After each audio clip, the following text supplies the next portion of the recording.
से चला हूँ राह तुम्हारी, नशा रूहानी छाया है। जब से चला हूँ राह तुम्हारी, नशा रूहानी छाया है। होता है महसूस के सिर पर हर पल आपका साया है, हर पल आपका साया है। जब से चला हूँ राह तुम्हारी, नशा रूहानी छाया है।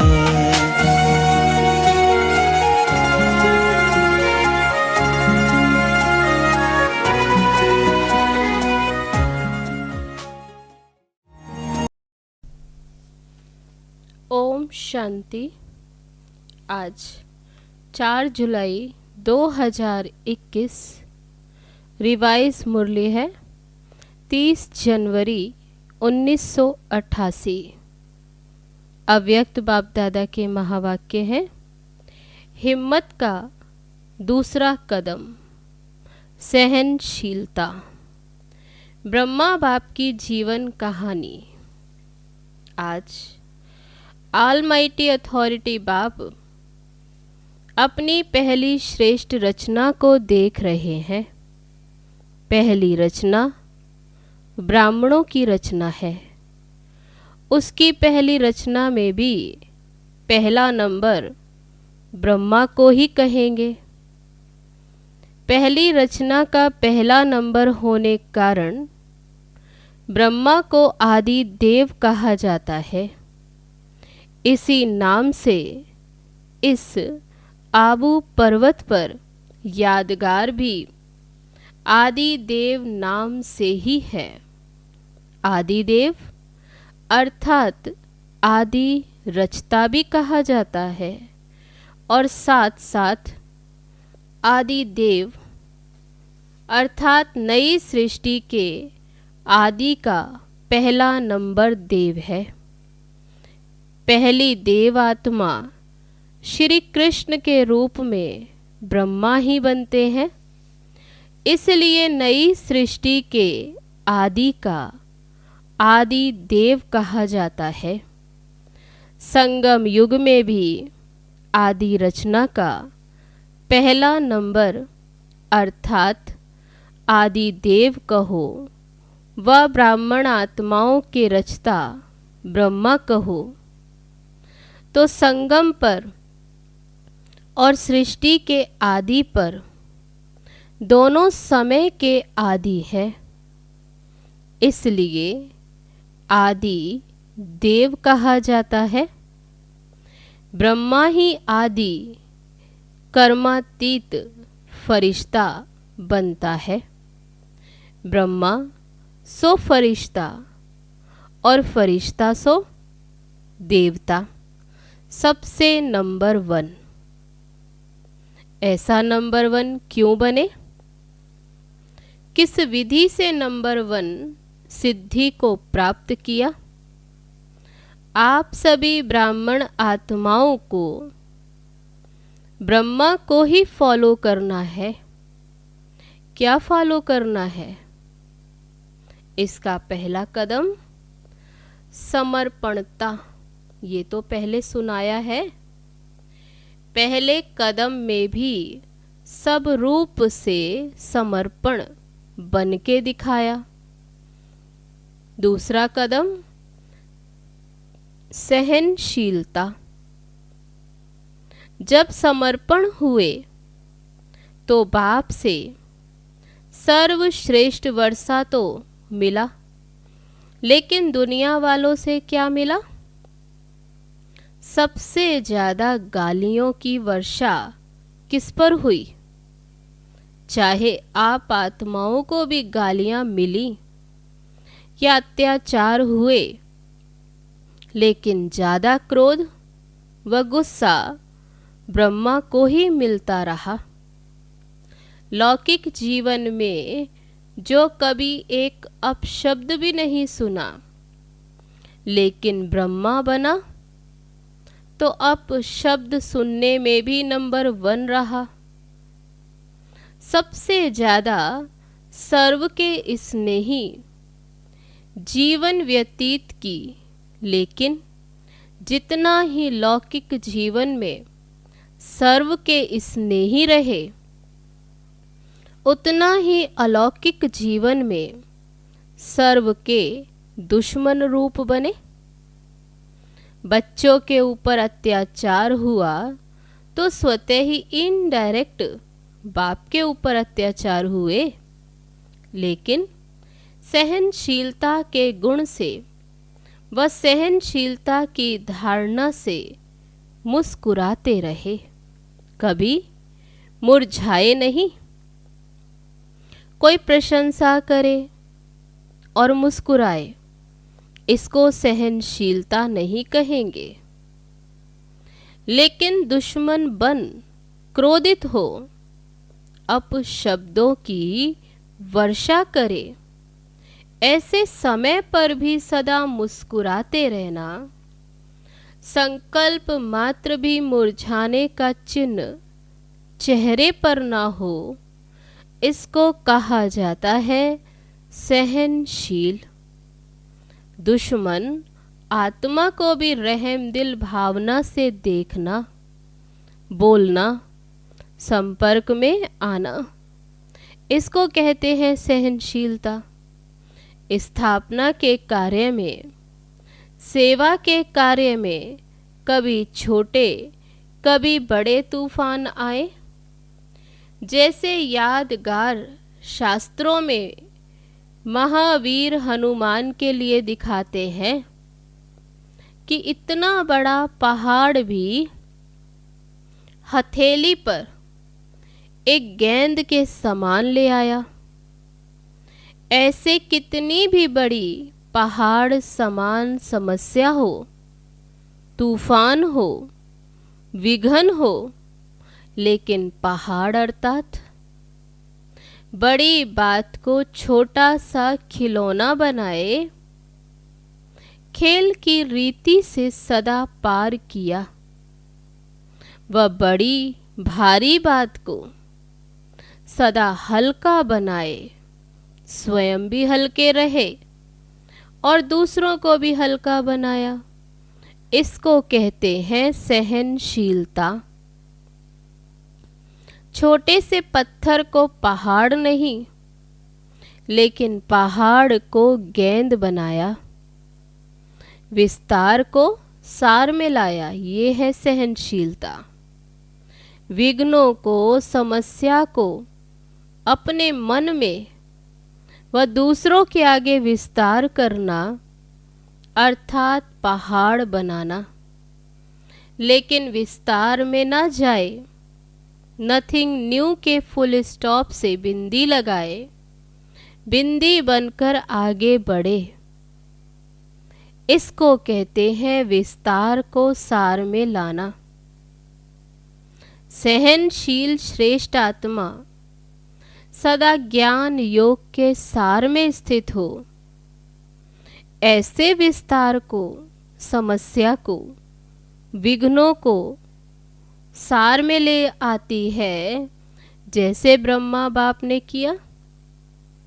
जैसे लंबा रास्ता पार करने में समय, शक्तियां समाप्त हो जाती, अर्थात ज़्यादा यूज होती, ऐसे विस्तार है लंबा रास्ता पार करना, और सार है शॉर्टकट रास्ता पार करना। पार दोनों ही करते हैं, लेकिन शॉर्टकट करने वाले समय और शक्तियों की बचत होने कारण निराश नहीं होते, दिल शिकस्त नहीं होते, सदा मौज में मुस्कुराते पार करते हैं। इसको कहा जाता है सहनशीलता। सहनशीलता की शक्ति वाला कभी घबराएगा नहीं कि क्या ऐसा भी होता है क्या। सदा संपन्न होने के कारण ज्ञान की, याद की गहराई में जाएगा। घबराने वाला कभी गहराई में नहीं जा सकता। संसार वाला सदा भरपूर होता है, इसलिए भरपूर संपन्न चीज की गहराई होती है। विस्तार वाला खाली होता है, इसलिए खाली चीज सदा उछलती रहती है। तो विस्तार वाला यह क्यों, यह क्या, ऐसा नहीं वैसा, ऐसा होना नहीं चाहिए, ऐसे संकल्पों में ही उछलता रहेगा और वाणी में भी सबके आगे उछलता रहेगा। और जो हद से ज्यादा उछलता है तो क्या होगा? तो बाबा कहते जो हद से ज्यादा उछलता होगा वह हाफता रहेगा, स्वयं ही उछलता है और स्वयं ही हाफता और स्वयं ही फिर थकता है। सहनशील इन सब बातों से बच जाता है, इसलिए वह सदा मौज में रहता है, उछलता नहीं उड़ता है। दूसरा कदम सहनशीलता। ये ब्रह्मा बाप ने चल कर के दिखाया, सदा अटल अचल सहज स्वरूप में मौजों से रहे, मेहनत से नहीं। इसका अनुभव 14 वर्ष तपस्या करने वाले बच्चों ने किया। 14 वर्ष महसूस हुए या कुछ घड़ियां लगी, मौज से रहे या मेहनत लगी। वैसे स्थूल मेहनत पर पेपर भी खूब लिया, कहाँ नाज से पलने वाले और कहाँ गोबर के गोले भी बनवाए, मैकेनिक भी बनाया, चप्पल भी सिलवाई, मोची भी बनाया ना, माली भी बनाया। बाबा कहते लेकिन मेहनत लगी या मौज लगी? सब कुछ पार किया, लेकिन सदा मौज के जीवन का अनुभव रहा। जो मुझे वह भाग गए और जो मौज में रहे वे अनेकों की मौज की जीवन का अनुभव करा रहे हैं। अभी भी अगर वही 14 वर्ष रिपीट करें तो पसंद है ना? अभी तो सेंटर पर अगर थोड़ा सा स्थूल काम भी करना पड़ता तो सोचते हैं, इसलिए सन्यास किया, क्या हम इस काम के लिए हैं? मौज से जीवन जीना, इसको ही ब्राह्मण जीवन कहा जाता है। चाहे स्थूल साधारण काम हो, चाहे हजारों की सभा बीच स्टेज पर स्पीच करनी हो, दोनों मौज से करे। इसको कहा जाता है मौज की जीवन जीना, मुझे नहीं। हमने तो समझा नहीं था कि सरेंडर होना अर्थात ये सब भी करना होगा। मैं तो टीचर बनकर आई हूं, स्थूल काम करने के लिए थोड़े ही संन्यास किया है। क्या यही ब्रह्मा कुमारी जीवन होती है? इसको कहते हैं मूंझने वाली जीवन। ब्रह्मा कुमारी बनना अर्थात दिल की मौज में रहना, ना कि स्थूल मौजों में रहना। दिल की मौज से किसी भी परिस्थिति में, किसी भी कार्य में मूंझने को मौज में बदल देंगे। और दिल के मूंझने वाले श्रेष्ठ साधन होते भी, स्पष्ट बात होते भी, सदा स्वयं मूंझे हुए होने के कारण स्पष्ट बात को भी मुझा देंगे। अच्छे साधन होते हुए भी साधनों से मौज नहीं ले सकेंगे। ये कैसे होगा? ऐसा नहीं ऐसे होगा। ऐसे नहीं, ऐसे। इसमें खुद भी मूंझेंगे, दूसरों को भी मुझा देंगे। जैसे कहते हैं ना, सूत मूंझा हुआ है तो मुश्किल ही सुधरता है। अच्छी बात में भी मूंझेंगे तो घबराने वाली बात में भी मूंझेंगे, क्योंकि वृत्ति मूंझी हुई है, मन मूंझा हुआ है, तो स्वतः ही वृत्ति का प्रभाव दृष्टि पर, और दृष्टि के कारण सृष्टि भी मूंझी हुई दिखाई देगी। ब्रह्मा कुमारी जीवन अर्थात ब्रह्मा बाप समान मौज की जीवन, लेकिन इसका आधार सहनशीलता। तो सहनशीलता की जीवन इतनी विशेषता है। बाबा कहते सहनशीलता की इतनी विशेषता, इसी विशेषता के कारण ब्रह्मा बाप सदा अटल अचल रहे। 2 प्रकार के सहनशीलता के पेपर सुनाए। पहला पेपर, लोगों द्वारा अपशब्द व अत्याचार। दूसरा, यज्ञ की स्थापना में भिन्न भिन्न आए हुए विघ्न। तीसरा, कई ब्राह्मण बच्चों द्वारा भी ट्रेटर होना व छोटी मोटी बातों में असंतुष्टता का सामना करना।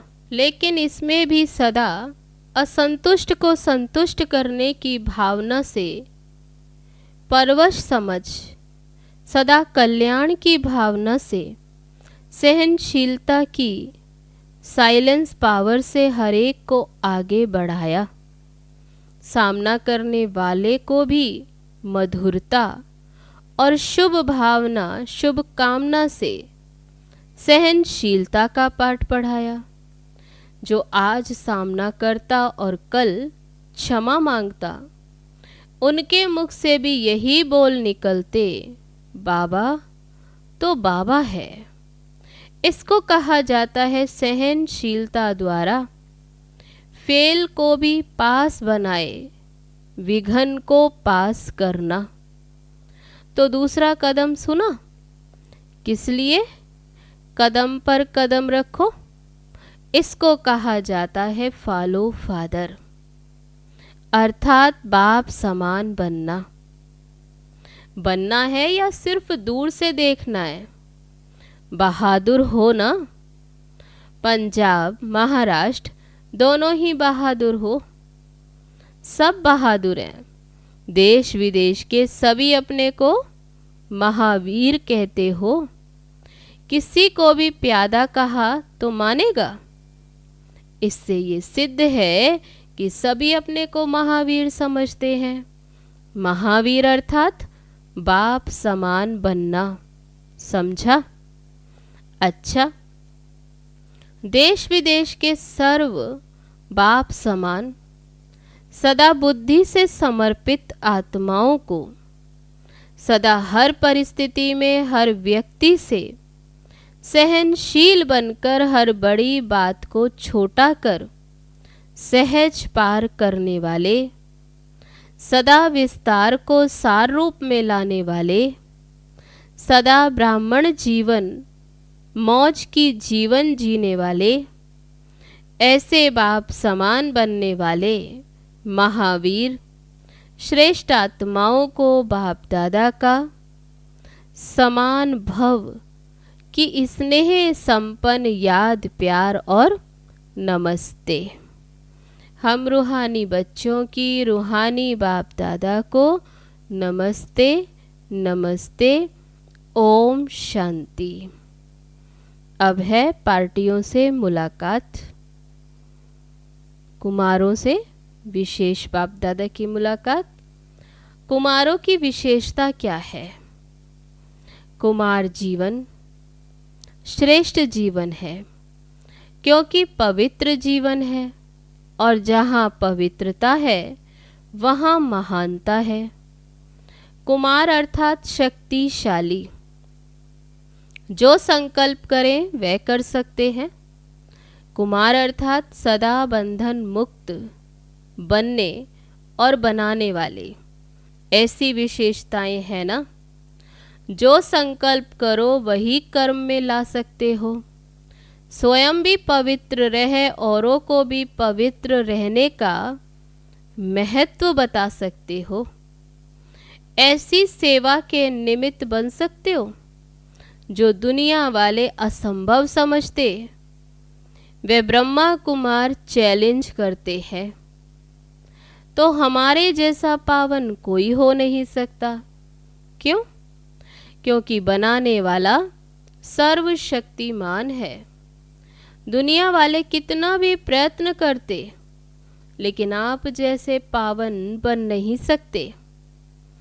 आप सहज ही पावन बन गए। सहज लगता है ना? या दुनिया वाले जैसे कहते हैं ये अननेचुरल है, ऐसा लगता है? कुमारों की परिभाषा ही है चैलेंज करने वाले, परिवर्तन कर दिखाने वाले, असंभव को संभव करने वाले। दुनिया वाले अपने साथियों को संग के दोष में ले आते और आप बाप के संग में ले आते हो। उन्हें अपना संग नहीं लगाते, बाप के संग का रंग लगाते हो, बाप समान बनाते हो। ऐसे हो ना? अच्छा, कुमार अर्थात सदा अचल अडोल। कैसी भी परिस्थिति आ जाए लेकिन डगमग होने वाले नहीं, क्योंकि आपका साथी स्वयं बाप है। जहाँ बाप है वहाँ सदा ही अचल अडोल होंगे। जहाँ सर्वशक्तिमान होगा वहाँ सर्व शक्तियाँ होंगी। सर्व शक्तियों के आगे माया कुछ कर नहीं सकती। इसलिए कुमार जीवन अर्थात सदा एक रस स्थिति वाले, हलचल में आने वाले नहीं। जो हलचल में आता है वह अविनाशी राज्य भाग्य भी नहीं पा सकता। थोड़ा सा सुख मिल जाएगा लेकिन सदा का नहीं। इसलिए कुमार जीवन अर्थात सदा अचल, एक रस स्थिति में स्थित रहने वाले। तो एक रस स्थिति रहती है या दूसरे रसों में बुद्धि जाती है जब रस एक बाप द्वारा अनुभव करने वाले। इसको कहते हैं एक रस। सब रस एक बाप द्वारा अनुभव करने वाले, इसको कहते हैं एक रस अर्थात अचल अडोल। ऐसा एक रस स्थिति वाला बच्चा ही बाप को प्यारा लगता है। तो यही सदा याद रखना कि हम अचल अडोल आत्माएं एक रस स्थिति में रहने वाली हैं। अब है माताओं से बाप दादा की मुलाकात। माताओं के लिए बाप दादा ने सहज मार्ग कौन सा बताया है, जिससे सहज ही बाप की याद का अनुभव कर सको, मेहनत न करनी पड़े। याद को भी सहज बनाने का साधन क्या है? दिल से कहो मेरा बाबा। जहाँ मेरा कहते हो वहाँ सहज याद आती है। सारे दिन में जो मेरा है वही याद आता है ना। कोई भी मेरा हो, चाहे व्यक्ति चाहे वस्तु, जहाँ मेरापन होगा वही याद आएगा। ऐसे यदि बाप को मेरा कहते हो, मेरा समझते हो, तो बाप ही याद आएगा। तो बाप को याद करने का सहज तरीका है, दिल से कहो मेरा बाबा। सिर्फ मुख से मेरा मेरा नहीं करना, अधिकार से कहना। यही सहज पुरुषार्थ कर आगे बढ़ते चलो। सदा ही इस विधि से सहज योगी बनो। मेरा कहो और बाप के खजानों के मालिक बनो। माताएं सदा अपने को पद्मा पदम भाग्यवान समझती हो। घर बैठे बाप मिला तो कितना बड़ा भाग्य है। दुनिया वाले बाप को ढूंढने के लिए निकलते और आपको घर बैठे मिल गया तो इतना बड़ा भाग्य प्राप्त होगा, ऐसा कभी संकल्प में भी सोचा था? यह जो गायन है कि घर बैठे भगवान मिला, ये किसके लिए है? आपके लिए है ना? तो इसी श्रेष्ठ भाग्य को स्मृति में रख आगे बढ़ते चलो। वहा मेरा श्रेष्ठ भाग्य। ये खुशी के गीत गाते रहो, खुशी के झूले में झूलते रहो, खुशी में नाचो गाओ। बाबा कहते शक्तियों को सदा कौन सी खुशी रहती है? सदा बाप के साथ कंबाइंड हूं। शिव शक्ति अर्थात ही कंबाइंड। बाप और आप दोनों को मिलाकर कहते हैं ना शिव शक्ति। तो जो कंबाइंड है उसे कोई अलग नहीं कर सकता। ऐसी खुशी रहती है। निर्बल आत्मा को बाप ने शक्ति बना दिया। तो यही सदा याद रखो कि हम कंबाइंड रहने के अधिकारी बन गए। पहले ढूंढने वाले थे और अभी साथ रहने वाले हैं। ये नशा सदा रहे। कितना भी माया कोशिश करे, लेकिन शिव शक्ति के आगे माया कुछ भी कर नहीं सकती। अलग रहते हो तो माया आती है, कंबाइंड रहो तो माया आ नहीं सकती। तो यही वरदान सदा याद रखना कि हम कंबाइंड रहने वाली शिव शक्तियां विजयी हैं। हम कंबाइंड रहने वाली शिव शक्तियां विजयी हैं। अच्छा, अब है आज का वरदान। कंफ्यूज होने के बजाय लूज कनेक्शन को ठीक करने वाले समस्या मुक्त भव। सभी समस्याओं का मूल कारण कनेक्शन लूज होना है। सिर्फ कनेक्शन को ठीक कर दो तो सर्व शक्तियां आपके आगे घूमेंगी। यदि कनेक्शन जोड़ने में 1-2 मिनट लग भी जाते हैं तो हिम्मत हार कर कंफ्यूज ना हो जाओ। निश्चय के फाउंडेशन को हिलाओ नहीं। मैं बाबा का और बाबा मेरा। इस आधार से फाउंडेशन को पक्का करो तो समस्या मुक्त बन जाएंगे। अब है आज का स्लोगन।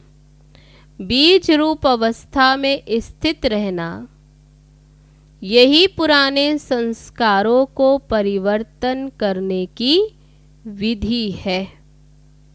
अच्छा, ओम शांति। मुझे चढ़ा रूहानी रंग, मन झूमने लगा है। मुझे चढ़ा रूहानी रंग, मन झूमने लगा है। मुझे चढ़ा रूहानी रंग, दिए गाने लगा है। शिव बाबा है